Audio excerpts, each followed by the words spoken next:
మనకు కొన్ని ఇబ్బందులు ఉన్నప్పుడు గోరువెచ్చని కంటే ఎక్కువ వేడున్న నీరు త్రాగటం మంచిది. 50-55 డిగ్రీల సెంటీగ్రేడ్ ఉన్న వాటర్ని త్రాగటం హాయిగా అనిపిస్తుంది.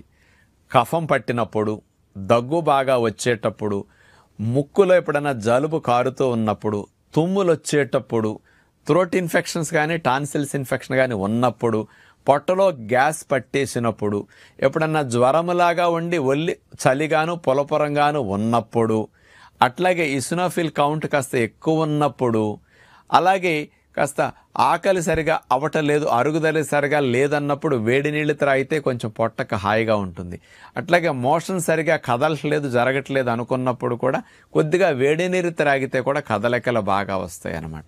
ఇలాంటి సందర్భాల్లో వేడివేడిగా నీరు త్రాగటం అనేది త్వరగా ఉపశమనం కలిగించడానికి పిల్లల దగ్గర నుంచి పెద్దల వరకు అందరికీ మంచిదన్నమాట.